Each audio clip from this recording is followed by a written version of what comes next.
ኦርቶዶክስ የሰማይም የምድርም የቅድስና ምንጭ ነች ብለሃል አሁን ቅድም ማለት ነው። እሱም በብሉይና በሐዲስ አስደግፈ ንገረን፣ ህዝቡ የሚስማ እንማራለን። እኛ እውነት እንኳን ባናሳውቀ አንተ እውነትን ልታሳውቀን ጥሩ ጊዜ ነው። ቀጥል። የቅድስና ምንጭ መሆናል ብሉይ ወይ ከአዲስ የእግዚአብሔርን ቃል ጥቀስ። ያው ለኦርቶዶክስ ማለት እዚህ ጋር የቅድስና ምንጭ ዋና ሶርስ ናት እያልከኝ፣ ምንጭ ማለት ሶርስ ናት እያልከኝ ነው። አከፋፋይ ነች። ሌሎች ቅድስናን ቢወስዱ እሷ ነች የምትሰጣቸው፣ ከእሷ ነው የሚቀዱት፣ ከእሷ ነው የሚጠጡት እያልከን ነው። ከብሉይና ከአዲስ ኪዳን መረጃ ውስጠኝና ከዛ እንደገና ደግሞ እሷ ራሷ ቅድስት የሆነችበት ሆና ከሆነ በማን የሆነችው? ምንጭ ነች ብለህ ስላልከኝ በማንም አልሆነችም። ሲጀምር ምንጭ በማንም አይሆንም። እግዚአብሔር ፈጣሪ ነው ተብሎ ሲባል እግዚአብሔር ፍጡር ነው ወይ ተብሎ ይባል? ኖ ፈጣሪ ነው። እሱ ፍጡር አይደለም፣ ፈጣሪ ነው። እግዚአብሔርም ማፈጠረው አይባልም። እሱ የፍጥረት ሁሉ መገኛ ነው፣ ፈጣሪ ነው። ስለዚህ አሁን ኦርቶዶክስ ልክ እንደዛው ሶርስ ናት ብለኛል። ስለዚህ ብሉይና አዲስ ጥቀስልን። ቴንኪው ጎሄድ፣ እንጠብቃለን። ጎሄድ። ያው የኔን ሀሳብ ዋልታ ምናምን አልክ፣ አንተ ግን ወደ ሌላ ገባህ። የኔው እዚህ ቤት አንዱ ትልቁ ባህሪ ምንድን ነው? የሆነ ሀሳብ እውነት ስትናገር ተጽዕኖ ይታርፋል። ቅዱስ የሆነ እኔ ነኝ ሚዩት ያደረግኩ። ምን ነበር ያልኩ? የቅድስና ምንጭ ነች፣ ሶርስ ነች አልከኝ። መጽሐፍ ቅዱስ ጥቀስልኝ ብዬ ስልህ እኔ ነኝ ሚዩት ያደረግኩ። ኤርሚያስ መቼ ነው የምታረመው? መቼ ነው ስነ ምግባር የሚኖርህ? ኦርቶዶክስ ድጋሚ ሚዩት አደርጋለሁ። ምንድን ነው ያልከን? የመጽሐፍ ቅዱስን መሰረት ንገረን። እንኳን አትለወጥም። ፓስተሩ እየመከረ ፓስተሩ እያስተማረ እንኳን አትለወጥም። ብራዘር ለምን ትቋርጠኛለህ? ሀሳቤ ኦርቶዶክስ አመላችሁ እንደዚህ ነው። ስትያዙ ገለባ ናችሁ አልኩ እኮ ሁሌ ነው የምለው። ያው ምን አልከን? ኦርቶዶክስ የቅድስና ምንጭ ነች፣ ቅድስት ናት አልከን። ኦኬ፣ የቅድስና ምንጭ ነች፣ በሰማይም በምድርም የቅድስና ምንጭ ነች። እሷ ነች ዋናዋ ሶርስ ብለህ አልከን። አምጣ መረጃ ከብሉይና ከአዲስ ነው ያልኩ። ከፍተህ የዚህ ቤት ችግር፣ የቤካ ችግር፣ የፓስተሩ ችግር፣ የዳጊ ችግር አትበል። ሶርሱን ንገረን። ጋይድ ሶርሱ ክርስቶስ ነው። ምንጯ ቤቴ የጸሎት ቤት ትባላለች። መልስ ኧረ ስለ እግዚአብሔር ወይሉ በቃ እንግዲህ እንዴት ብዬ ልናገር እኮ እኔ እኮ በጣም ነው የሚገርመኝ። ነገርኩ እኮ እየነገርኩ ነው። የእግዚአብሔር ክርስቶስ ስለመሰረታት የቅድስና ምንጭ ነች። ቤቴሰ ቤቴ ጸሎት ትባላለች ስላለ የእሱ ቤት ስለሆነች እሱ ደግሞ የቅድስና ባለቤት ስለሆነ ኦርቶዶክስ የቅድስና ምንጭ ነች ነው ያልኩት። ሲጀምር እኮ እንደው እናንተ አሁን የተናገርኩት ከጓሮ ነው የቀጠፍኩት። ምንድን ነው ያልከው? ቤተ ጸሎት ትባላለች። ግዕዝ እንትን የለ እንደ ምን ዲያቆን እንትን የለ ምን ነው ዛሬ አድምጠኝ። ቤተ ጸሎት ትባላለች። እንደዛ ነው የሚለው ግዕዙ፣ እንደዛ ነው የሚለው ግዕዙ። የተወላከፈ አማርኛ ከግዕዝ ጉራማይሌ ቤተ ጸሎት ትባላለች ብሏል። የቱ ጋር እንደዚህ ብሏል? አላልኩም እኔ እንደዛ አላልኩም። አንተ ለመተቸት አትውሰዳ። ለምን ጨለማ ጨለማውን ትሄዳለህ? እስኪ ዛሬ እንኳን ብርሃን ሁን። እስኪ እስከ መቼ ትጨልማለህ? ግድ የለም እስከ መቼ ነው የምትጨልመው? አቶ ኤርሚያስ this is ኦርቶዶክስ። እኔ ነኝ የሚዩት ያደረኩ፣ እኔ ነኝ ኃላፊነቱን ወስደው። this is ኦርቶዶክስ ቤተ ጸሎት ትባላለች። የቱ ጋር ነው ያለው ጌታ? ግዕዝ ነው አማርኛ ቀላቅለህ የምታወራው የት አውቀው ነው ግዕዙን? አንተ ባሉ አልክበት። የጠየቅኩ ግዕዝ አውራ አይደለም። የሶርስ ናት ብለናል። ምንጭ ነች፣ በሰማይ በምድር ያሉ ሁሉ የሚቀደሱባት የቅድስና ምንጭ ነች ብለሃል። እሱን የመጽሐፍ ቅዱስ ጥቀስ ነው ያልኩ። ቤተ ጸሎት ትባላለች ብለህ አልክ። የት አይልም እንደዛ መጽሐፉ ራሱ። ግዕዙን ካወራ ግዕዙን አውራ። ቤቴ ለአሕዛብ የጸሎት ቤት ይባላል ነው ብሎ ያለው። ግዕዙን አውራለሁ ብለህ ካልክ አውራው ጨርሰው። ካልሆነ ነካክተ መተው አይደለም። አክብረው ሰዎች ሲያወሯችሁ ውኡ ትላላችሁ።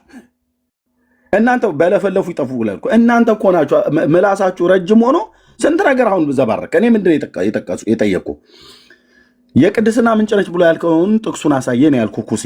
ለምንድን ነው አንተ እዚህ ስትመጣ ሁሉ ቀን ረብሽር ደምደም አለኝ ይላል የሀገሬ ገበሬ ሊጣላ ሲል? ለምንድነው ደምደም የሚል እዚህ ስትመጣ? ጥቅሱን ንገረን የቅድስና ምንጭ መሆኗን። እንደው ያልተቀደሱም ሰዎች ካሉ ሄደው እንዲቀደሱባት ማለት ነው። እኔ ደግሞ በኋላ አሳያለሁ የተገላቢጦሹ እንደሆነች ማለት ነው። ጋር አሁን አውራ፣ ጥቅሱ ላይ አውራ። በጥቅሱ ላይ ተንተርሰህ አረስቱን እንትን ብለህ ቴንክ ዩ።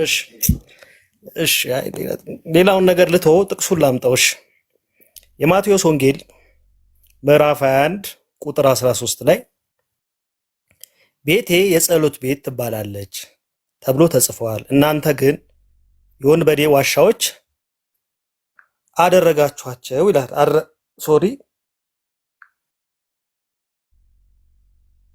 የወንበዴዎች ዋሻ አደረጋችኋት አላቸው ይላል። ስለዚህ የክርስቶስ ስም የሚቀደስባት ቤት ነች። ልክ አሁን እንዳስቀመጥኩት የመጽሐፍ ቅዱስ ጥቅስ አንዱ ፖይንቴ ይሄ ነው። ሌላው ግን ሳታቋርጠኝ በምታምነው ይዤሃለሁ፣ አታቋርጠኝ። መቼ ነው የራሳችሁን አስተምሮ የምትናገሩት? መቼ ነው ከኦርቶዶክስ? እኔ ነኝ ሚዩት ያደረግኩ፣ ምክንያቱም እዚህ ቤት ስርዓትም ጭምር ስለምናስተምር ስርዓትም መማር ያለብህ ስለሆነ ማለት ነው። መቼ ነው የሚገርመኝ እኮ ኧረ ተው ኤርሚያስ። This is Orthodox. This is Orthodox። ወንድሞች እዚህ ያላችሁ 890 ሰው እዩዋቸው። መጽሐፍ ቅዱስን ጥቀስልኝ አልኩት፣ ጠቀሰ፣ ሳያብራራ ወደ ክስ ገባ። This is Orthodox ተዋህዶ። በልጆቿ ያፈረች በመጽሐፍቶቿ ያፈረች ቤተክርስቲያን አደረጋችኋት።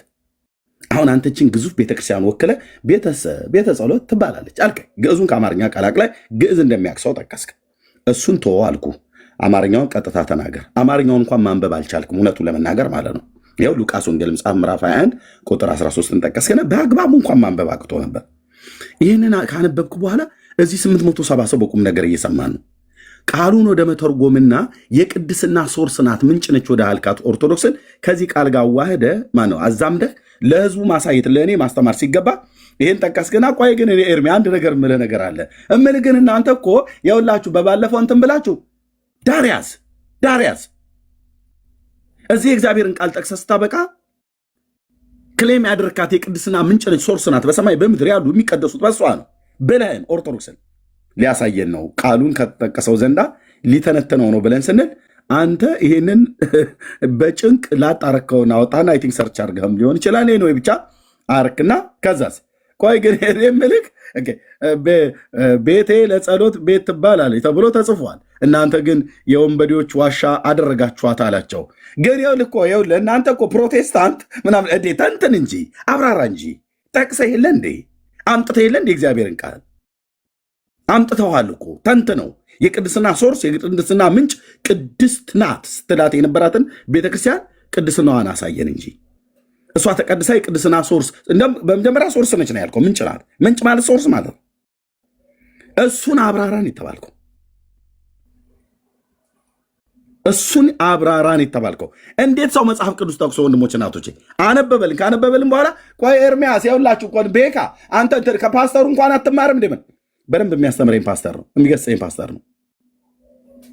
ኦኬ እንዴት ጠቅሰ በአንዴ እንደ ቻይና ኩንጉፉ ተገልብጠህ በአንዴ ሄደህ እናንተ እኮ የውላችሁ እንዴ ጥቅሱን ብራዘርዬ ጥቅሱን ተንትነውና ኦርቶዶክስ የቅድስና ምንጭ መሆኗን ንገረን። ምንጭ ነች ብለህናል። በሰማይና በምድር ሁሉ ያሉ በእሷ ነው የሚቀደሱት። ራሱ ኢየሱስስ በእሷ ሳይሆን ይቀራል የሚቀደሰው። ጋይድ ምንጯን የቅድስናዋ ምንጭ የሆነቿን ቤተክርስቲያን አሳይ። የቅድስናው ምንጭ እግዚአብሔር ኢየሱስ መሆኑ ቀርቶ እሷ ናት ብለሃል። እኔ በኋላ ግልባጭ ብያለሁ። ከኢየሱስ ክርስቶስ የምትቀድሰው ሎቱ ስብሐት ክብር ይግባውና ብያለሁ። ይህንን ብያለሁ።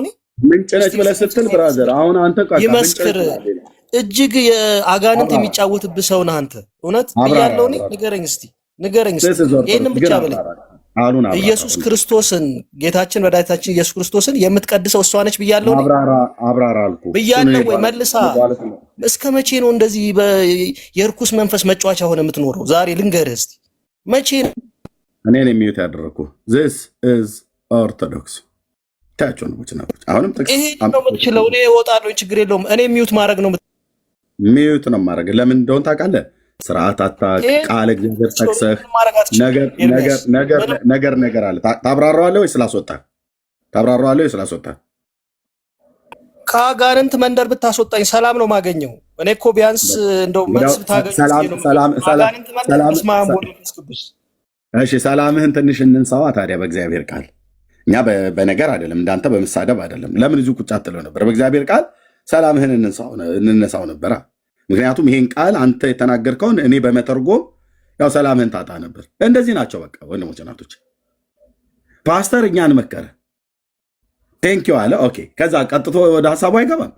እዚህ ቤት እንደዚህ ብሎ የቅድስና ምንጭ ነች ኦርቶዶክስ ቅድስት ናት ወይዘሮ ቅድስት ተብላ እንደምትጠራ መስሎ ሆኖ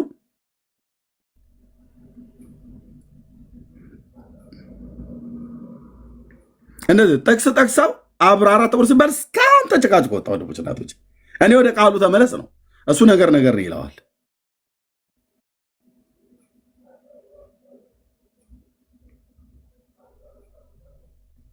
እግዚኦ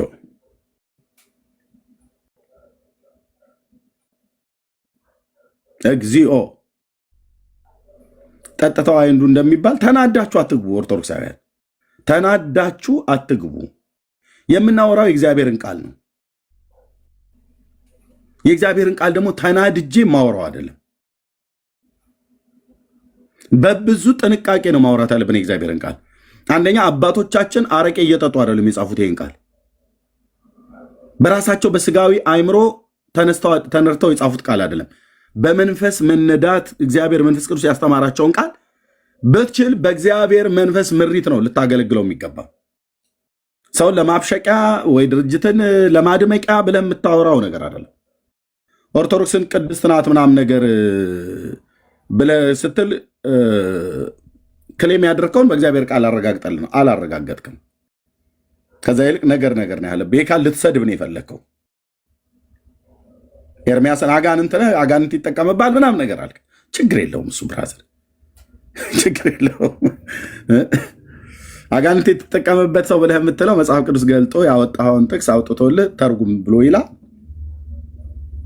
ወንድሞች እናቶች፣ አዋልድ መጽሐፍት የሚባሉት ከመጽሐፍ ቅዱስ በላይ ያወራሉ፣ ከመጽሐፍ ቅዱስ በላይ ያስተምራሉ፣ ከመጽሐፍ ቅዱስ በላይ ይናገራሉ፣ ከመጽሐፍ ቅዱስ በላይ ገዝፈው በሰዎች ዘንድ ታይተዋል።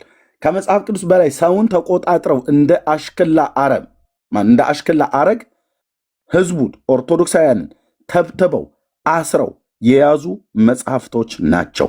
አፌን ሞልቼ የምናገረው እንዳነበበ ሰው ነው። በጣም ነው የሚያወሩት ነገረ ድነትን፣ መዳንን። መጽሐፍ ቅዱስ የማያውቀውን ትምህርት ሁሉ ያስተምራሉ። መጽሐፍ ቅዱስን ውሸታም ነው ለካ መጽሐፍ ቅዱስ ብለን እንድንል የሚያደርግ አስተምሮት አላቸው። ለካ እንዲህ ነው። እንዲህ አይነቱን እኮ መልእክትማ ጳውሎስም እኮ አልጻፈው። ይገርማል አይገርምም? እንደው ይሄ ጳውሎስ ምን አይነት ግን ክፉ ሰው ነው ብለን እንድንል፣ ጳውሎስን ክፉ ሰው ነው ብለን እንድንለው። ጳውሎስ ብሎ ደግሞ ሐዋርያ እሱ ስለ መዳን ምን አስተማረ? ያው በቃ አንዱ ጌታ ኢየሱስ ክርስቶስ ነው ያድናል ብሎ ያለው። እዚህ እኮ ግን በጣም ብዙ አለ። ፍርፋሪ አለ፣ መቃብር አለ። የጊዮርጊስ የፈረሱ ጭራ ሁሉ መጥቶልሃል፣ በሱ እየተማጸንክ እንድትድን። የጊዮርጊስ የፈረሱ ጭራ ፋንድያው ብቻ ነው ያልመጣው። ስለ መዳን ስለ ዘላለም ሕይወት ጉዳይ ማለት መስቀል እጣቢ የመስቀሉ ላይ ካህኑ ሲይዘው እጁ ላይ ያለ ጭቅቅት መስቀሉ ላይ ከመሆኑ የተነሳ እሱን ታጥቦ ሲጠጣ ሴቶች ይድናሉ፣ ይወልዳሉ፣ የዘላለምን ሕይወትም ደግሞ ያገኛሉ። ሴቶች የማይስሙት መስቀል አለ፣ ወንዶች ብቻ የሚስሙት። ሴቶች ግን እርኩስ ስለሆኑ አይስሙትም። ከቅድስናው የተነሳ ከነገረ ድህነት ጋር ያወራ አላችሁ። ገብታችሁ ልታወሩ የምትችሉ ወንድሞች አሉ፣ እኔም አለውን። ገብቶ ሊያወራ የሚችል ሰው አለ? ይህን መጽሐፍ አለመቀበል ታውቃላችሁ፣ በኦርቶዶክስ አስተምሮት ይህን መጽሐፍ አለመቀበል ገሃነመ እሳት ያስገባሃል። አትችሉ። ውሸታቸው ነው ካህናቱም ሌሎቹም የሚያወሩት። ይህን መጽሐፍ አሁን ገድለ ክርስቶስ ሰምራል አይደል? ይህን መጽሐፍ እያንዳንዱ ኦርቶዶክሳዊ ማመን አለበት። የማያምንስ ኦርቶዶክሳዊ ካለ ዕጣ ክፍሉ የት እንደሚሆን ራሱ ጌታ ገባላት የተባለው ዘወርሃ ጥቅምት ላይ እንዲህ ይነበባል። ይሄን ገድል ሲነበብ አልቀበልም፣ ስህተት አለበት፣ እጠራጠረዋለሁ፣ ሐሰት ነው ብሎ ቢል ዕጣ ክፍሉ የት ይሆናል? ዘወርሃ ጥቅምት ገጽ 54 ቁጥር 61 ጀምሮ ባለው ላይ ዳግመኛም ከዕለታት በአንደኛው ቀን እናታችን ክርስቶስ ሰምራን የመላእክት አለቃ ቅዱስ ሚካኤል ወደ ሰማይ አሳርጎ ከፈጣሪዋ ፊት አቆማት። ጌታም በየዕለቱ ከሲኦል 3000 ነፍሳትን እንድታወጣ ስልጣን ሰጣት፣ ወይም ቃል ኪዳን ገባላት። በዚያን ጊዜ አቤቱ ጌታዬ የቅዱሳን ገድላቸው ሲነበብ ሐሰት ነው በማለት የማያምኑ ብዙ ሰዎች አሉ። እንግዲህ እንደነዚህ ያሉትን ትምራቸዋለህ ወይስ አትምራቸውም አለችው።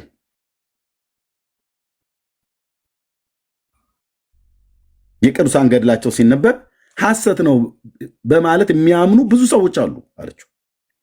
እንደነዚህ ያሉትን ትምራቸዋለህ ወይስ አትምራቸውም አለችው። ከዛ የመለሰላትን እርሱም በጥቡ ልብ ሆነው ያለመጠራጠር የሚያምኑትን ወደ መንግስቴ ይገባሉ።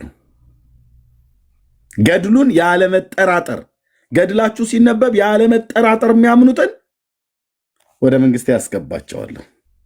የማያምኑ ቢኖሩ ግን ክፍላቸው ከአርዮስና ከሰባሊዮስ ጋር ነው አላት ይላል።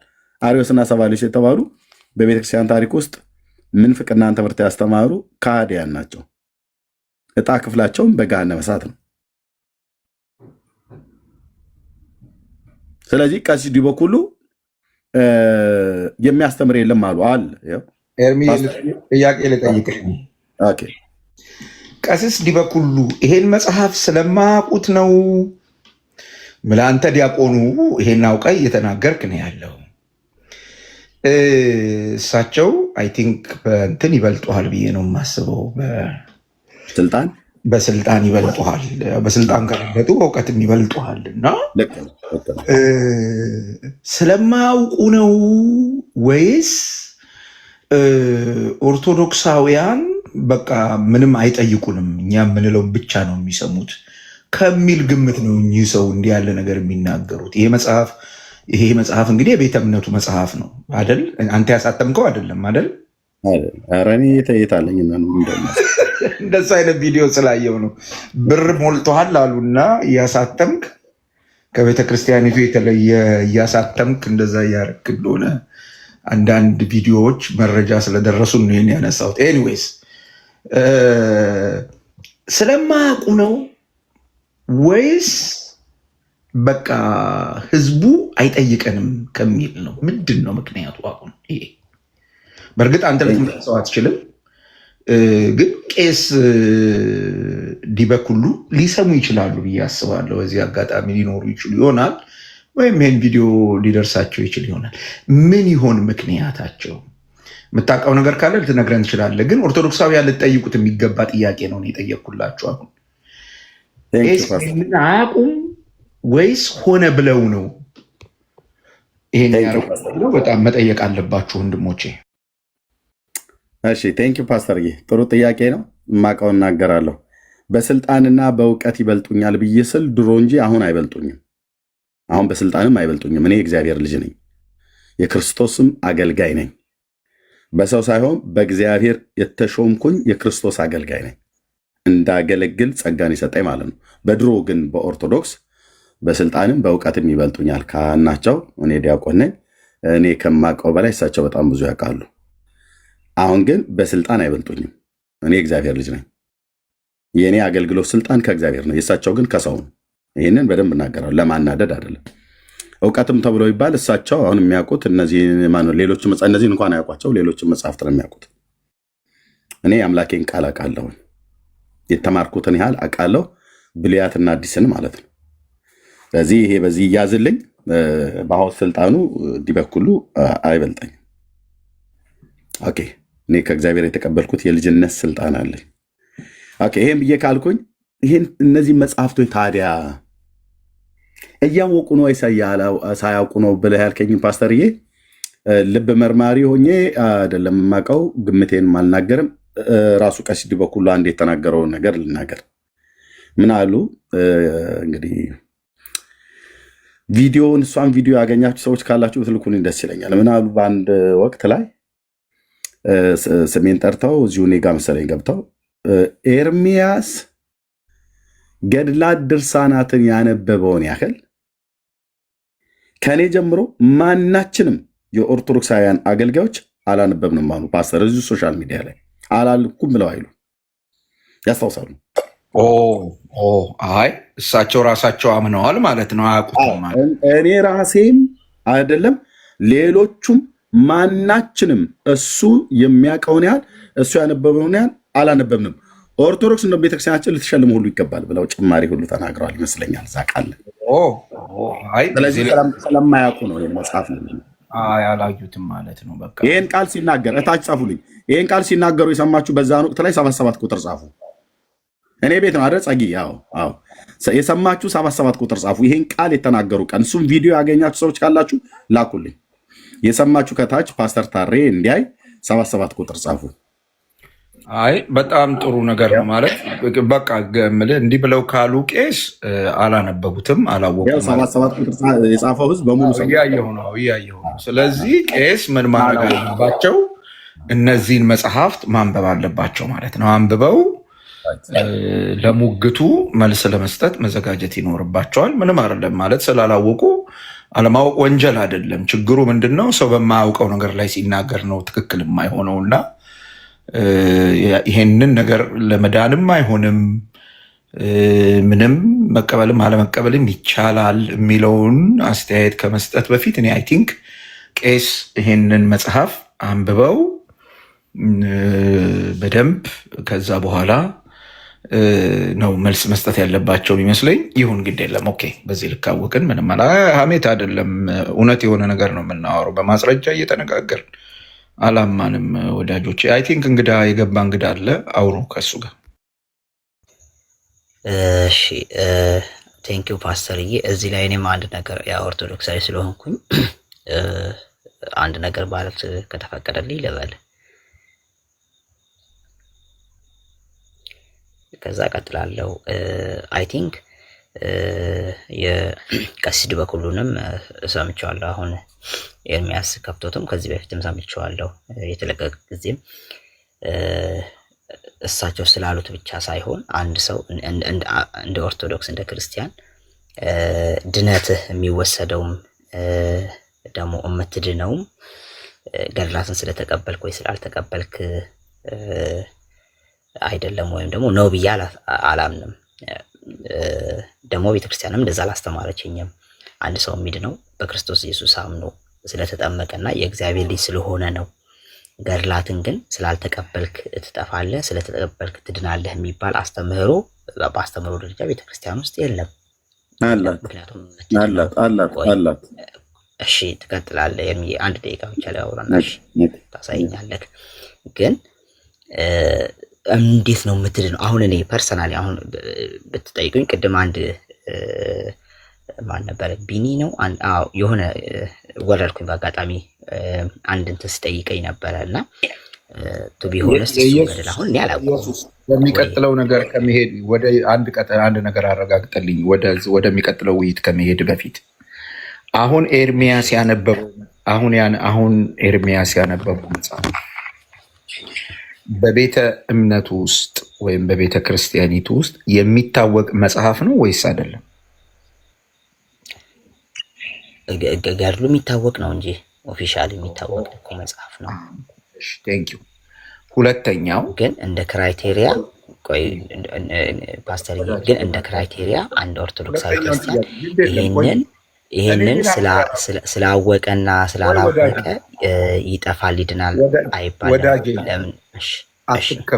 አትድከምብኝ። እኔ ማብራሪያ አልጠየቅኩም። በቃ እኔ አጭር ጥያቄ ነው የጠየቅኩ፣ መልሰህልኛል። ይታወቃል የቤተ እምነቱ መጽሐፍ ነው ብለኸኛል። ሁለተኛውን ጥያቄን መልስልኝና ከወንድሞች ጋር ታወራለህ። እኔ ማወቅ ስለምፈልግ ነው የምጠይቅህ። ይሄንን መጽሐፍ ወይም ይሄ አሁን የቤተክርስቲያኒቱ መጽሐፍ የሆነውን ይህንን መጽሐፍ በቤተ ክርስቲያኒቱ መንበር ላይ ወይም የትምህርት የስብከት ጊዜ ላይ ይሄ መጽሐፍ ተነቦ ህዝብ እንዲያውቀው ይደረጋል ወይስ አይደረግም? ገድላቸው ነው። አዎ ይሄ ገድሉ መጽሐፍ አሁን ኤርሚ ያነበበልን መጽሐፍ ይነበባል እንዴ? ለህዝብ ይነበባል። ህዝብ እንዲያውቅ በትክክል ይነበባል። ታሪካቸው ይነበባል። አዎ ይነበባል። ታሪካቸው ያለፉ የቅዱሳን ታሪክ ይነበባል እኮ በቤተክርስቲያን። በጣም ጥሩ ግን እና ያንን ግዴታ ካልተቀበልክ ግን ድነትህን ታጣለህ የሚል ትምህርት የለንም። ቆየኝ ወዳጅ ቆየኝ። የለንም ስላልከኝ አይደለም አሁን፣ ወይም አለን ስላልከኝም አይደለም። እኔ እየተግባባን እንድንሄድ ስለፈለግኩ ነው። እንግዲህ አንደኛ አሁን መጽሐፉ የቤተ እምነቲቱ መጽሐፍ ነው፣ ትቀበለዋለች። አንዱ ትክክለኛ ነገር። ሁለተኛ ይሄ መጽሐፍ ለምዕመናን ይነበባል ወይ ይነገራል ወይ ብዬ ጠየቅኩ። አዎ እንዴ በደንብ ነው የሚነገረው፣ በደንብ ነው እንትን የሚለው የሚነገረው ለምዕመናን ብለኸኛል። ለምዕመናን የሚነገርበት ምክንያት ምንድን ነው? እሱን ንገረኝ። እሺ ለምዕመናን የሚነገርበት ምክንያቱ ምዕመናን እንዲያምኑት እንዲማሩት የሚደረግበት ምክንያት ጥሩ ነው። አዎ እንዲህ ላስቀምጥሎት። ለምሳሌ ገድለ አርሴማ ለምዕመናኑ ለምን ይነበባል ካሉ ገድለ አርሴማ ቅድስት አርሴማ ክርስቶስን እንዴት መስላ ሕይወቷን እንደኖረች እና እንዳለፈች ለምዕመናኑ ይነበብላታል። ማለት እስከ ሞት ድረስ ጌታን የተከተለች ቅድስት ናት። እንዲያውም ሳትፈራ ሞትን ፊት ለፊት ተጋፍጣ ያለፈች ናት ተብሎ ይነበባል ለክርስቲያኑ። ያንን የቅድስት አርሴማን ገድል እየሰማ አንድ ክርስቲያን ሕፃንም ቢሆን ወጣኔ ክርስቲያንም ቢሆን አዋቂ ክርስቲያንም ያንን እየሰማ በክርስትና ሕይወቱ እየበረታ እንዲሄድ ክርስቶስን እስከ ድረስ መከተል እንዳለብን እነሱን እየመሰለ ያው ቅዱስ ጳውሎስንም እንደሚናገረው ነው የምሰሉ ሲል ቅዱስ ጳውሎስ ያው እሱ ክርስቶስን እንደዛ ነው። እሺ ፓስተር በቃ የሚነበበው እንደዛ ነው። እሺ አሁን ያነሳኸው ነገር አለ። ክርስቶስን መስላ ለክርስቶስ ኖራ መሞቷ ለሕዝቡ ይነበባል ብለኸኛል። አሁን ኤርሚያስ ያነበበው ክፍል ለሕዝቡ ይነበባል ወይስ አይነበብም? ይነበባል አልኩት እኮ ፓስተር። እሺ ቆይ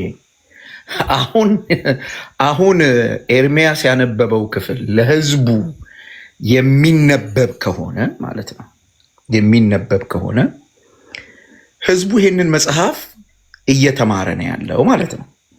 መጽሐፉ ደግሞ በጣም በጣም ፖዚቲቭ በሆነ መንገድ ተመልከት። ሕዝቡ ደግሞ ይሄ መጽሐፍ አሁን ኤርሚ እንዳለው እቺ ሴት አርሴማ ማለት ነው ሰዎችን እንዳዳነች ወይም ሰዎችን ለማዳን ኪዳን እንዳላት ከዛ ሲያልፍ የእሷን ገድል የእሷን ተአምር ማያምን ሰው እሷ እንኳን ተጠራጥራ ማለት ነው ይሄንን የማይቀበሉ ሰዎች ምን ይደረጉ አያምኑም የሚል ጥያቄ ስታነሳ አይ የሚያምኑ ወደ እግዚአብሔር መንግስት ይገባሉ፣ የማያምኑ ግን ዕጣ ፈንታቸው ከአሪዮስና ከሰባሊዮስ ጋር which means ሰባሊዮስና አሪዮስ ስህተት ወይም ክህደት ትምህርት የተከተሉ ሰዎች በመሆናቸው እምነት የሚመሰረተው በትምህርት ላይ ስለሆነ እነዚህ ሰዎች የዘላለም ሕይወት የላቸውም፣ ወደ ዘላለም ቅጣት ነው የሚሄዱት። ስለዚህ ይሄንን ተአምር ያላመኑ ያልተቀበሉ ሰዎች ማለት ነው ራሳቸው አሁን ቄስ ዲበኩሉን ያካትታል ይሄ ነገር በነገር ላይ አልቀበለውም ካሉ እሳቸውንም ያካትታል በነገር ላይ እና ወደ ሰባሊዮስ እና ወደ አሪዮስ ነው ዕጣ ፈንታቸው ማለት ይሄ ትምህርት ከነገረ ድህነት ጋር ይገናኛል ወይስ አይገናኝም?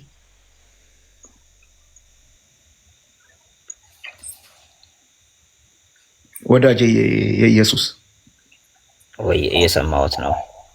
ይሄ ትምህርት ከነገረ ድህነት ጋር ይገናኛል ወይስ አይገናኝም? አሁን ኤርሚያስ ያነበበው በቃ ለራስህ አእምሮ ገብቶሃል። እኔ የቤተ እምነት ትምህርት ነው አሁን ትምህርትን ላስክድ ምናምን አይደለም፣ ግን ውይይት ከሆነ የምናደርገው እውነት የሆነውን ነገር ተነጋግረን ተማምነን በቃ ማለፍ ነው። ከዛ በኋላ ያለው ነገር የእናንተ ውሳኔ ነው። ገብቶሃል? የሰዎች ውሳኔ ነው የሚሆነው። ኦነስትሊ ስፒኪንግ አሁን ኤርሚያስ ያነበበው ክፍል ከነገረ ድህነት ጋር በቀጥታ ይገናኛል ወይስ አይገናኝም? ምን ይመስላል? እሺ እኔ የሚገናኝ አይመስለኝም። ቴንክ ዩ።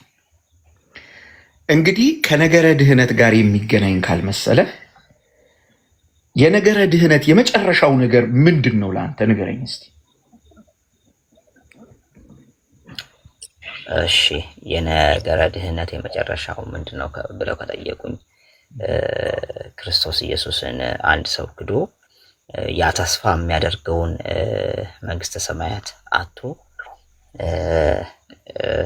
ምንድን ነው በወንጌል ላይ የተጻፈዋል አይደለ? ለሰይጣንና ለመላእክቱ የሚዘጋጅላቸው ስፍራ አለ። ሰዎች በሁለተኛው የራእይ ላይ የሚገለጠው ሁለተኛ ሞት የሚባለው ወደዛ መሄድ ክርስቶስን ክዶ ማለት ነው በአንድም በሌላ መንገድ። ወይም ደግሞ ክርስቶስን ያላመኑትም ፍርድ ላይ ያሉትም አምነው ደግሞ የካዱትና ወደ ሁለተኛው ሞት ቅጣት ውስጥ የሚሄዱት ያ ነው ለኔ። ስለዚህ የነገረ ድህነት የነገረ ድህነት የመጨረሻው ነገር ወይ ወደ እግዚአብሔር መንግስት መግባት ወይም ወደ ገሃነም መውደቅ አይደለም። ከዚህ ከሁለቱ ውጭ እኮ አይደለም አይደል ወዳጅ? አንድ ሰው አሁን አንተ እንዳብራራህ በትክክለኛው የእምነት መስመር ላይ ሆኖ በክርስቶስ ኢየሱስ አምኖ የዳነ ሰው ከሆነ ወደ እግዚአብሔር መንግስት ይገባል። አይዘር ያንን ከካደ፣ ምክንያቱም የተጠቀሱ ሰባሊዮስ እና አሪዮስ የአርሴማን ገድል የካዱ አይደሉም። የካዱት አዳኙን ኢየሱስ ክርስቶስን ነው። እነዚህ ሰዎች ፍጻሜያቸው ገሃነም ነው። እንግዲህ ተመልከት፣ የት ሄደ ኢየሱስ? ቦታ ቀይሮ ነው። ይኸውልህ ወዳጄ ኢየሱስ አሁን ኤርሚያስ ያነበበው ክፍልም ሲያበቃ ሲደመድም ሀሳቡን ሲደመድም ቅድም ያልኩህን ነገር አትርሳ። ከነገረ ድነት ጋር አይገናኝ እንዴት ልትለው እንችላለን? ምክንያቱስ ሲደመድም አይተህ እንደሆነ ይሄንን ገድል የሚጠራጠሩ ሰዎች፣ የማያምኑት ሰዎች እጣፈንታቸው ከአሪዮስ እና ከሰባሊዮስ ጋር አንዴ ላንብብላችሁ ፓስተርዬ፣ ቁጥር 63 ካነበብክም አይቀር ከላይ ጀምረህ አንብብልኝ። በዚያን ጊዜ ከሚለው በዚያን ጊዜ አቤቱ ጌታዬ የቅዱሳን ገድላቸው ሲነበብ ሐሰት ነው በማለት የማያምኑ ብዙ ሰዎች አሉ። እንግዲህ እንደነዚህ ያሉትን ትምራቸዋለህ ወይስ አትምራቸውም አለችው። ማንን? ጌታ ክርስቶስ። ከዛ የጌታ መልስ ነው። እርሱም በጥቡ ልብ ሆነው ያለ መጠራጠር የሚያምኑትን ወደ መንግስቴ ይገባሉ። እየሰማህ ነው አይደል? ይሄን ነገር እሺ፣ ቀጥል። የሚያምኑት ወደ መንግስቴ ይገባሉ። የማያምኑ ቢኖሩ ግን ክፍላቸው ከአሪዮስና ከሰባሊዮስ ጋር ነው አላት። የኢየሱስ እኔ መቼስ ግልጽ ይመስለኛል። ይሄ የሚያምኑት ሰዎች ወደ መንግስቴ ይገባሉ አይደል? የማያምኑት ሰዎች ግን ክፍላቸው ከነ አሪዮስ እና ከነ ሰባሊዮስ ጋር ነው። ደግሞ የማያምኑት ምንን ነው? ገድሉን ነው። የቅዱሳንን ገድል የአርሴማን ብቻ አይደለም። በደንብ አይተው ከሆነ የቅዱሳንን ገድል ማለት ነው።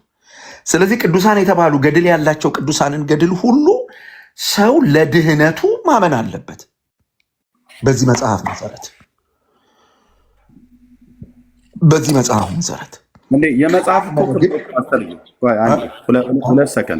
የመጽሐፉን ክብደት ለማጉላት ቤተክርስቲያኒቱ እንደዚህ ብላለች። አሁን ገድሉን ሳነበው ለምሳሌ አንድ ፊደል አንድ ሆያት ዘልዬ ከንበ ብዬ ባነበው ወይ ደግሞ ከትንሽ ቁራሽ ብሎ የሚለው ትንሽ ቁራሽ ብቻ ብዬ ባነብና ከንብቶ በሰማይ ያሉ መላእክትና የሞቱ ጻድቃን ሰማዕታት በሙሉ ስለተገደፈው ነው የሚለው። ስለተገደፈው ማለት ወይ ደግሞ ሲያነብ ስለዘለለው ስለ አንዲቱ ቃል በሰማይ ያሉ ቅዱሳን መላእክት ሁሉ ጭምር በሙሉ ነው የሚያለቅሱት በሰማይ። አየኸው? ስለዚህ እንግዲህ በዚህ ልክ ስልጣን ይዞ የሚናገረውን ይሄን መጽሐፍ ስለ ነገረ ድህነት አያወራም ማለት ይቻላል ወይ? የኢየሱስ ነገረ ድህነት ፋይናል ዴስቲኒው ወደ እግዚአብሔር መንግስት መሄድ ወይም ወደ ገሃነም መሄድ ነው ብለን እሱ ላይ ተስማምተናል።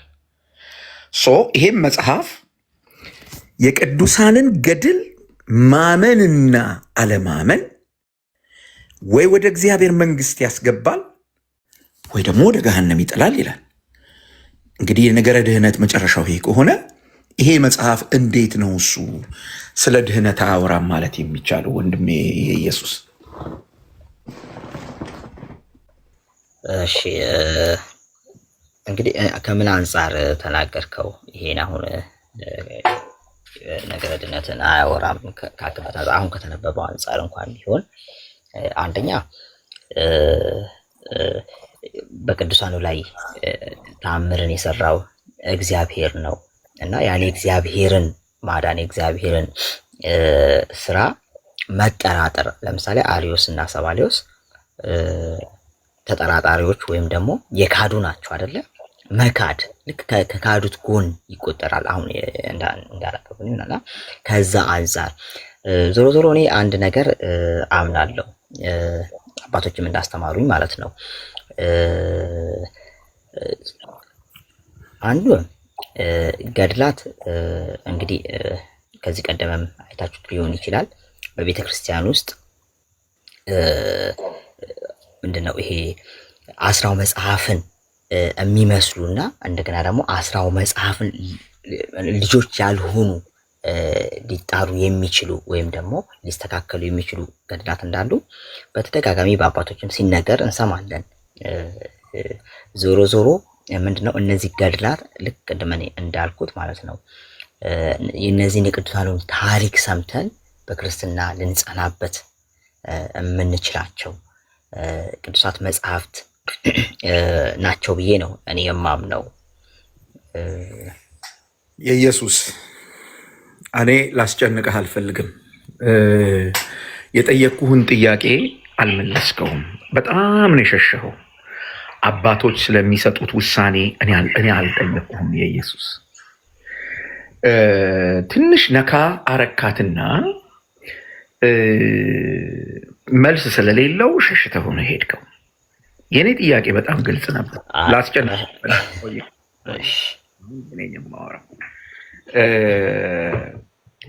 ከነገረ ድህነት ጋር ይገናኛል አይገናኝም የሚል ጥያቄ አነሳን። አይ የሚገናኝ አይመስለኝም አልከኝ። ኦኬ የነገረ ድህነት የመጨረሻ ጉዳይ ምንድን ነው የሚለውን አነሳን።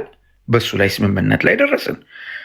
ወይ እግዚአብሔር መንግስት መውረስ ወይም ደግሞ ወደ ገሃነም መውደቅ፣ ከሁለት አንዱ ነው የሚሆነው አለን። የነገረ ድህነት በቃ የመጨረሻ ኡልቲሜት እንትኑ እሱ ነው አለን። ኦኬ ይሄ መጽሐፍ ደግሞ የቅዱሳንን ገድል የማያምን ይላል። አየው፣ የቅዱሳንን ገድል የማያምን ወደ ገሃነም ይወድቃል ይላል። አሁን አንተ የሰጠኸውን ማብራሪያ መነሻ ላድርግና ላንሳ። አባቶች እንዳስተማሩኝ ብለኸኛል፣ እንደነገሩን ከአስራው መጽሐፍ ጋር የማይስማሙ እነዚህ ገድላት ምናምን ይወገዳሉ። መቼ ነው የሚወገዱት? አልተወገዱም እኮ። ሙግት እየተካሄደ ነው ያለው። ገባህ? ሙግት እየተካሄደ ነው ያለው። አሪዮስ እና ሰባሊዮስ የቅዱሳንን ገድል አይደለም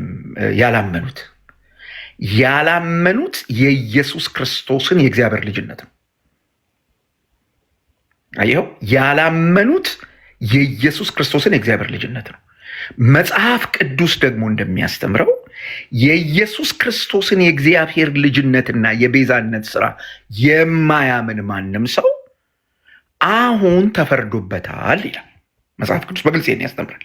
አየው፣ ከዚህ ትምህርት ጋር በቀጥታ ይጋጫል ይሄ መጽሐፍ። አሁን ስታየው ሁለት ነጥብ ላንሳለህ። አንደኛ፣ በቅዱሳን ገድል አለማመን ገሃነም እንደሚያስጥል ያወራል።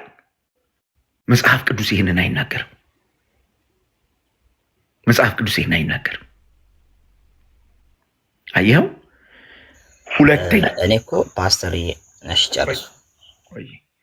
ሁለተኛ ነጥብ እዚሁ መጽሐፍ ላይ የማሳይህ የድህነትን ምክንያት ቅዱሳንን ያደርጋል። ቅዱሳንና ገድላቸውን ያደርጋል። ቅዱስ ቃሉ ግን በግልጽ የሚያስተምረው የድህነት ምክንያት የእግዚአብሔር ልጅ ኢየሱስ ክርስቶስ ብቻ ነው። ቤተ ክርስቲያን ይሄንን የምታመን ከሆነ ማለት ነው። አየህ፣ ቤተ ክርስቲያን ይሄንን የምታመን ከሆነ የምን ቀነ ቀጠሮ ነው? የምን እንትን ነው? ኖ ይሄ ልክ አይደለም ብላ ማውገዝ አለባት እኮ ቤተ ክርስቲያን። ይሄን መጽሐፍ ቤተ ክርስቲያን ለምእመናን መነበብ የለበትም። አየህ፣ ለምሳሌ አሁን እኔ እናንተ በምንነጋገርበት ጊዜ ያው እንደየሀገራችን አንዳችን ጋር ይነጋል፣ አንዳችን ጋር ይመሻል። ነግቶ ቢሆን እኮ ይሄ መጽሐፍ እየተነበበላቸው ሰዎች ያሉበት ደብር ሊኖር እንደሚችል ወቅ ወዳጅ ገብቶሃል? የተደረገ ማረሚያ የለም። ይሄ ነው እኛን የሚያናግረን። ቤተ ክርስቲያን እውነቱን ከሐሰቱ ጋር ቀላቅለዋለች። ስለዚህ ሐሰቱን ታውጣ ነው። ሐሰቱን ታውጣ ነው። ላስጨንቅህ አልፈልግም። ለጠየቅኩ ጥያቄ በቀጥታ መልስ አልሰጠኸኝም፣ ግን ስለሌለ ነው። ከየትም ልታመጣው አትችልም። የለም ለዚህ ጥያቄ መልስ የሚሆን ነገር። እግዚአብሔር ይስጥልኝ ስለነበረን ጊዜ በጣም አመሰግናለሁ። ከሌሎች ወንድሞች ጋር ቀጥል። እሺ ፓስተር እግዚአብሔር ይስጥልኝ። አዋልድ መጽሐፍ ስለ መዳን ያስተምራሉ ወይ የሚለው ቅድም ከስር ኮሜንት ማድረግበት እንደነበረ ሰፊ ነው ርዕሱ። ከምን አንጻር እንዳልኩት አንድ ነገር ልበልና ከዛ ችግር የለም መጠየቅ መወያየት እንችላለን። እንግዲህ አዋልድ መጽሐፍት ማለት ሲጀመር የአስራው መጽሐፍ ልጆች ናቸው። እነዚህ መጽሐፍት ብዙ ናቸው አይነታቸው ራሱ። ለምሳሌ እነዚህ የዕቅበተ እምነት የሚሰራባቸው አፖሎጂቲክ መጽሐፎች ራሱ አስራው መጽሐፍት ይባላሉ። ኮመንተሪዎች ራሱ በራሳቸው አስራው መጽሐፍት ይባላሉ። የመጽሐፍ ቅዱስ ኮመንተሪዎች ራሱ ከመጀመሪያው ሴንቸሪ ጀምሮ መጽሐፍ ቅዱስ ተጽፎ ካለቀበት ጊዜ ጀምሮ የነበሩ አባቶች ሁሉ የሚጽፏቸው መጽሐፍቶች በሙሉ አዋልድ መጽሐፍት ይባላሉ። ለምሳሌ ማንሳት እንችላለን የነ ቀሌሜንጦስን፣ የነ ፖሊካርፕስን፣ የነ አግናጤስን ሁሉንም የነ አትናቴዎስንም ጨምሮ የምናነሳቸው የጻፏቸው ዕቅበተ እምነት ላይ እና አሪዮስ ላይም ሁሉም ላይ የጻፏቸው መጽሐፍቶች አስራው መጽሐፍት ስለሚባሉ እነዚህ አዋልድ መጽሐፍት ስለሚባሉ አዋልድ መጽሐፍ ስለ መዳን ያስተምራሉ ወይ ካለን እነሱን ላይ ይነካቸዋል። እነሱ ደግሞ ቀጥታ ስለ መዳን ያስተምራሉ። ለምሳሌ አሪዮስን ባወገዙበት በጻፉት መጽሐፍታቸው እነ ቅዱስ አትናቴዎስ የጌታችን የመድኃኒታችን የኢየሱስ ክርስቶስን ስግው ቃልነትን ፍጹም አምላክ ፍጹም ሰውነትን የጻፉበት መጽሐፍት አላቸው አለ። ምንድነው ይሄ ስግው ቃል የሚል ደግሞ ይሄ ኢንካርኔሽን የሚል መጽሐፍት አለው ቅዱስ አትናቴዎስ። ሌሎችም የጻፏቸው መጽሐፍት አሉና ለዛ ነው አዋልድ መጽሐፍት ስለ መዳን ያስተምራሉ ካላችሁ፣ አዎ ግን የትኞቹ አይነት አላቸው? አዋልድ ተብሎ አይነት ስላላቸው ከዛ ውስጥ እናንተ የፈለጋችሁት ርዕስ ከሆነ ይሄኛው አዋልድ ተብሎ ግን ይሄኛው መጽሐፍት ለምሳሌ ገድላትም አዋልድ መጽሐፍት ተብሎ ይጠቀሳሉ። እንዳልኩት ሌሎችም አባቶች የቤተክርስቲያን ጠበቆች የተባሉ አባቶችም የጻፏቸው መጽሐፍት አዋልድ ተብለው ስለሚጠሩ እነሱንም ስለሚያካትት ብዬ ነው ቅድም ሰፊ ነው ርዕሱ ያልኩት። ቤካ የጠየቀህን እኮ ፓስተር አንድ ነገር ልለው ፈልጋለሁ። በመሰረቱ የጠቀስካቸው አሁን እና አግናጤስ የጻፏቸው ፖሊካርፕ የጻፏቸው ጽሁፎች በጠቅላላ ከመጽሐፍ ቅዱስ ጋር የሚቃረኑ አይደሉም። ከመጽሐፍ ቅዱስ ጋር የሚቃረኑ አይደሉም። አሪዮስን ለማውገዝ የተጻፈበት ስለ ስጉ የተጻፈ ስለ ክርስቶስ ተስጎ የተጻፈበት በጠቅላላ የነሱ ሰዎች የነዚህ ቤተክርስቲያን አባቶች ትምህርት የሚወጣው ከመጽሐፍ ቅዱስ ነው። አሪዮስን እና ሰባሊዮስን ያወገዙት እኮ ሰዎቹ ከመጽሐፍ ቅዱስ ስለወጡ ነው። ስለዚህ የነዚህ ሰዎች ጽሁፍ አሁን በኢትዮጵያ ኦርቶዶክስ ተዋሕዶ ቤተክርስቲያን ቤተ እምነት ካሉት የአዋልድ መጽሐፍት ጋራ በአንድ ተርታ የሚሰለፉ አይደሉም። በአንድ ተርታ የሚሰለፉ አይደሉም። ለምን ካልከኝ ሁለት መሰረታዊ ምክንያት አለ። አንደኛው ምክንያት እነዚህ የአዋልድ መጽሐፍት እርስ በርሳቸውም ይጣረሳሉ። እኔ አላነበብኳቸውም፣ ግን አንዳንድ ቦታዎች ኤርሚያስ ሲያነብ ስሰማ ላይ ያነሱትን እታች ሲጥሉ ያየሁበት አጋጣሚ አለ። ኦነስትሊ ስፒኪንግ። ሁለተኛው ምክንያት በቀጥታ ከመጽሐፍ ቅዱስ ጋር ይጣረሳሉ። በቀጥታ እንግዲህ በአንተ ትርጓሜ ሄጄ ነው አሁን እያወራው ያለሁት። በአንተ ትርጓሜ የአዋልድ መጽሐፍት የሚባሉት ከመጽሐፉ የወጡ ወይም የመጽሐፉ ልጆች ናቸው ካልክ ከወላጃቸው ጋር የሚቃረን ነገር ሊኖራቸው አይገባም። ውስጣቸው መገኘት ያለበት ዲኤንኤ የወላጃቸው ዲኤንኤ ነው። አየኸው? እነዚህ በኢትዮጵያ ኦርቶዶክስ ተዋሕዶ ቤተ እምነት ውስጥ የምናገኛቸው አዋልድ ተብለው የተዘረዘሩ መጽሐፍት ግን መጽሐፍ ቅዱስ ልጆቹ አይደሉ። እውነቱን ንገረኝ ካልከኝ ልጆቹ አይደሉ። እንኳን ልጆቹ የማደጎ ልጆቹ አይደሉ። በጣም በጣም በሚገርም ሁኔታ ነው የምነግር። ለምን ካልከኝ ምንም የመጽሐፍ ቅዱስ ሽታ አታይባቸው። እንደውም መጽሐፍ ቅዱስ የሚናገረውን እውነት ሲቃወሙ ታያለ። ፊት ለፊት መጽሐፍ ቅዱስ የሚያስተምረውን እውነት ወስደው ከሌላ ነገር ጋር ሲቀላቀሉ ታያለ። አየህ፣ ከዚህ አንጻር ምናልባት ሰፍቷል ብለህ ላልከው ማለት ነው። የትኛውን ማለታችሁ ነው ካልከን፣ እኛ የቤተ ክርስቲያን አባቶች በጻፏቸው መጽሐፍቶች ላይ ጥያቄ የለንም። ጥያቄያችን በጣም ግልጽ ይሆንልህ። አሁን ኤርሚያስ ያነበበልህ እንዳልሳሳት ማነው? የአርሴማ ገድል ነው። ገድለ ክርስቶስ ሰምራ ነው እያልን ያለ ነው። ኦርቶዶክስ አሁን በእጇ ላይ ያለ ለአገልግሎት ለጥቅም የምታውላቸው መጽሐፍቶች ነው እያልን ያለ። ለምሳሌ ነው የፈለግኩት። ቆየኝ ብዬ ይሄ ገድለ ክርስቶስ ሳምራን የሚመስሉ በጣም ብዙ ናቸው። ቁጥራቸውን ኤርሚያስ ነው የሚያውቀው፣ ያላቅም በየጊዜው ስለሚያነባቸው ብዙ ናቸው እነሱ። እነዚህ መጽሐፍት ስለ ድህነት ያወራሉ ወይ ነው ያለህ? አየህ፣ ስለ ድህነት ያወራሉ ወይ?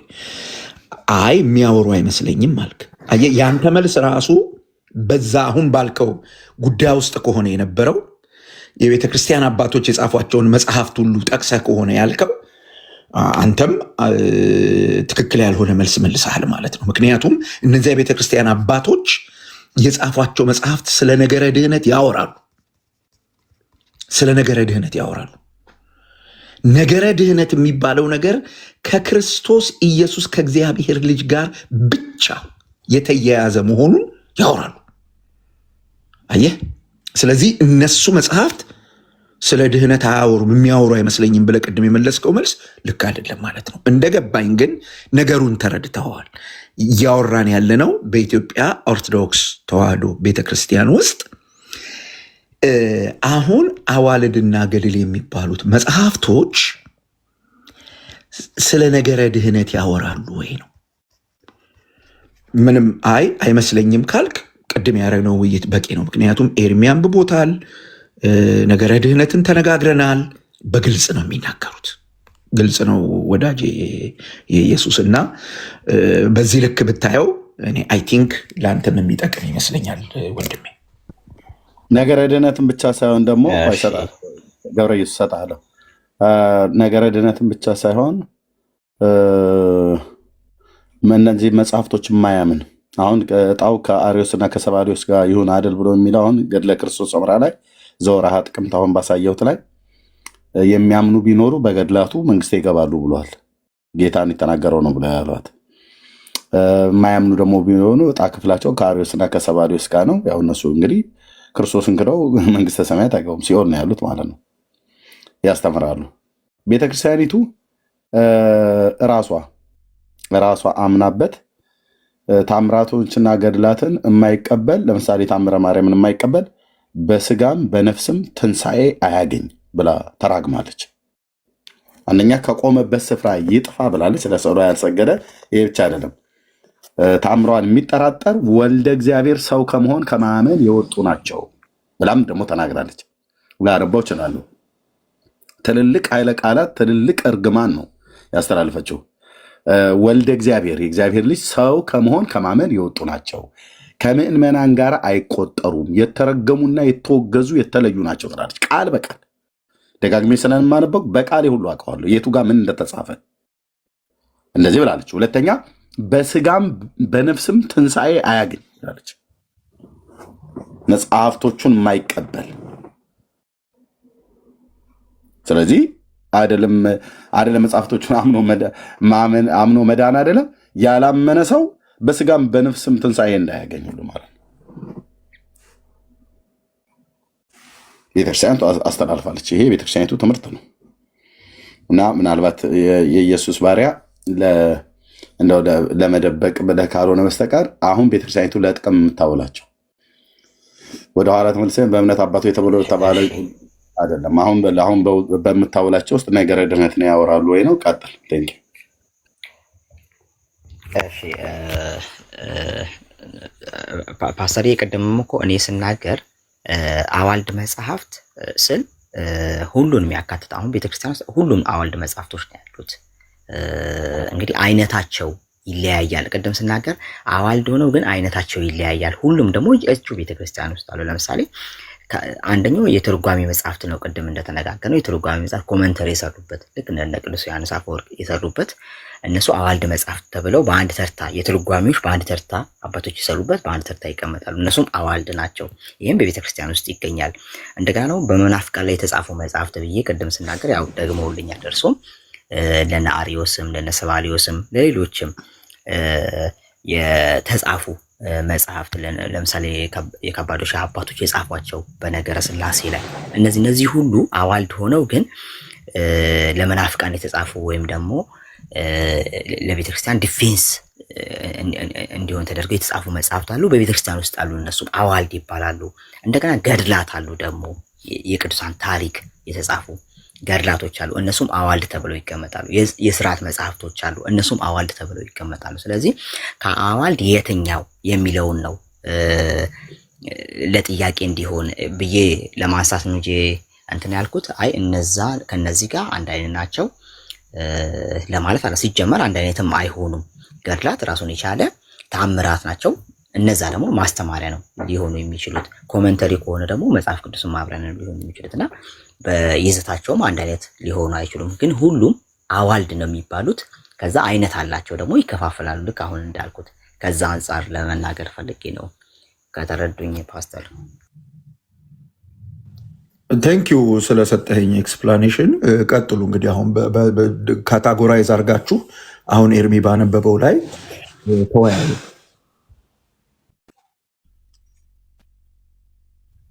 ፓስተር ግን ቅድም አንድ የጠየቀው ጥሩ ጥያቄ ነበር፣ ሳይመለስ ያለፈ። እኔ መልሼ ብጠይቀው ጥሩ ነው።